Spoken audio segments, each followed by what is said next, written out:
Chapter 14. When Jing Tan went downstairs, he found a note on the corner of the stairs between the 5th floor and the 4th floor. Jing Tan's eyes were on the same level as the note. Turn off the unnecessary power supply if you go on a long trip to avoid safety hazards. Close the doors and windows to prevent dust from blowing in. Remember to bring food. Please refer to the detailed instructions on the desk for the specific steps. It was the Jiao Pa's handwriting. Jing Tan tugged at her ears and turned around helplessly. With some difficulty, she used the key hanging around her neck to open the door. She entered the Jiao couple's bedroom and jumped onto the desk. Sure enough, there was an open notebook on the desk. Everything she needed to do was listed out in detail. Jing Tan read it once, walked around the house, turned off part of the power supply according to the instructions and closed the doors and windows. After everything was sorted out, Jing Tan went out with a bag of thumb pancakes in his mouth.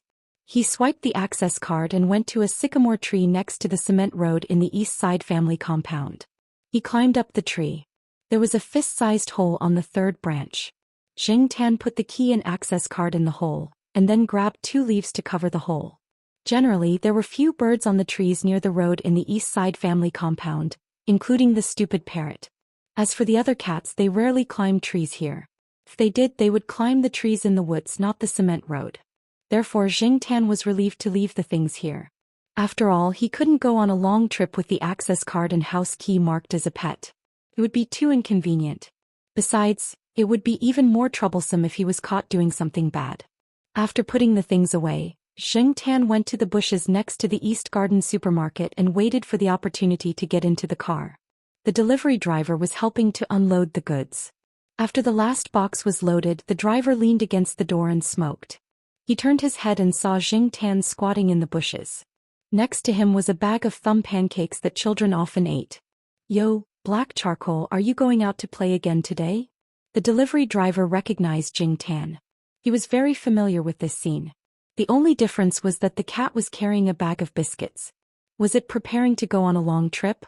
Previously, Jing Tan had taken these 2 delivery trucks to slip away twice. At that time, the delivery driver had complained a bit. However, after the Jiaopa gave him 2 cartons of cigarettes and a bottle of liquor, the delivery driver would smile like a chrysanthemum every time he saw Jing Tan. As long as Jing Tan took the truck, it meant that he would receive more gifts in the future. The cigarettes and liquor were all good stuff. They were sold for more than 100 renminbi in the supermarket near the central department store.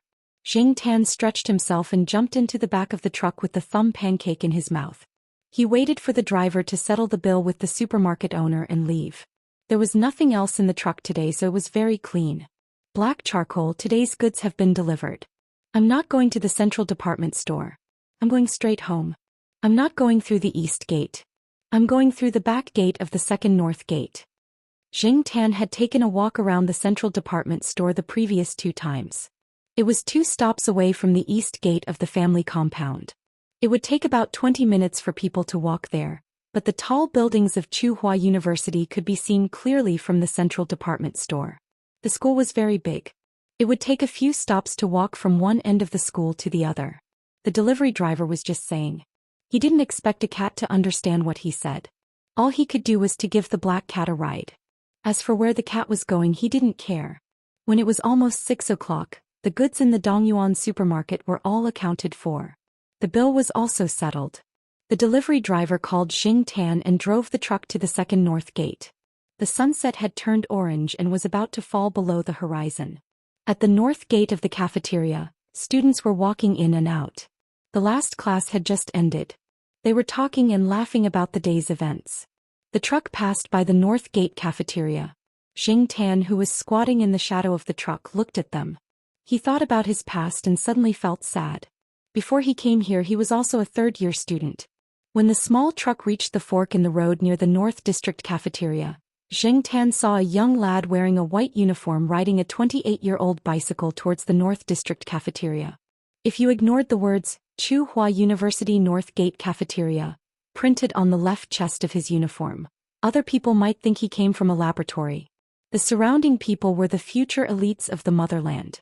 But this young man riding a 28-year-old bicycle and wearing a cafeteria uniform didn't have much envy in his eyes. He didn't have any inferiority complex. When the wind blew, the uniform looked like a high-end trench coat. He hummed a song, faced the red sunset and still smiled brightly. Going out from the north gate of Tsinghua University, they didn't get close to the central department store. They could only look at the lights of the central department store from afar. Jing Tan was familiar with the scenery there. The neon lights around the central department store were already lit up. The huge screen flashed, showing the prosperity of the metropolis. Jing Tan looked at everything outside the truck. He was like an inharmonious bystander. He obviously saw a lot, but his mind didn't think about anything. He was in a trance. The truck went from the city center to the third ring road to the suburbs. The night was getting darker and the wind was getting colder. The truck suddenly stopped. Jing Tan, who was in a daze, bumped his head into the truck's partition. Jing Tan raised his paw and scratched the fur on his head. Listening to the conversation outside, Jing Tan knew that the truck driver had arrived home. He got up and shook the dust off his body. He jumped out of the truck with the bag of thumb pancakes in his mouth. Looking around, Jing Tan decided to find a place to sleep first. He would go out in the morning. Although he was now a cat, he still liked to walk during the day. When Jing Tan was looking for a place to spend the night, the phone in a dormitory of a graduate student dormitory in Tsinghua University rang. The person closest to the phone picked it up and respectfully said a few words. Then he said, "Please wait for a moment. He should have finished his shower. I will go and call him." Then he put the phone on the table and went to the bed diagonally opposite. The person on the bed was sleeping soundly. She was grinding her teeth and laughing. The other 3 people in the dormitory were shocked at the beginning, but now they were numb. The person who just picked up the phone pushed the person on the bed who was grinding her teeth and whispered, "EXN, your boss is calling. I said you were taking a shower in the bathroom. Don't say the wrong thing later." Hearing the words "your boss," the person who was sleeping soundly suddenly woke up. She quickly climbed out of bed and ran to the bathroom to clear her throat. The voice of someone who just woke up was a little hoarse. EXN didn't want her supervisor to know that she was sleeping at night. She didn't want her supervisor to know that she was sleeping at night. Wouldn't that ruin her image in her boss' mind? "Professor Zhao, I'm sorry. I was taking a shower. What can I do for you?" EXN picked up the phone. She felt that she was acting well. Her roommates who were playing games even stopped typing in order to cooperate with her. They even pretended to talk about why eating meat with garlic was nutritious. On the other end of the phone, Jiao Pa paused for a second and said, "Sorry to disturb your sleep. EXN. What kind of F***king ears does Mr. Jiao have?" The resolution is F***king high. However, to EXIN's relief, Associate Professor Jiao didn't continue to dwell on this topic. Instead he said, "Do you have time now?" "Yes," EXN hurriedly expressed. Even if she didn't have time, she had to squeeze it out. 20 minutes later, EXN stood in the living room of the Jiao family with the key she found in the drawer of Associate Professor Jiao's office. This was the second time that EXN had come to the Jiao family. The first time was in the first half of this year, when the results of the postgraduate examination were announced. He was Associate Professor Jiao's first student. In addition, he was very capable, so Associate Professor Jiao attached great importance to him and invited him to have dinner with the Jiao family. EXN had never seen Jing Tan before. When Jing Tan went to the Jiao family building, no one knew about it except for the Jiao family. Therefore, EXN didn't know that her supervisor's cat was a little special. After looking around, EXN didn't see the cat. She went to the bedroom and used the phone in the bedroom to call Associate Professor Jiao back. "Professor Jiao, I don't see the cat. Did your cat run away from home?" After saying that, EXN wanted to slap herself. "That's what you get for saying that. Did you unplug the air conditioner?" Jiao Pa asked on the other side of the phone. "Yes. The socket in the kitchen is also turned off," EXN hurriedly said and described the situation in the house. "Professor Jiao, do you want me to buy a bag of cat food and put it here?" EXN asked. "No, as long as there are snacks on the sofa and the fridge is full." EXN was speechless. "How could you raise a cat like this?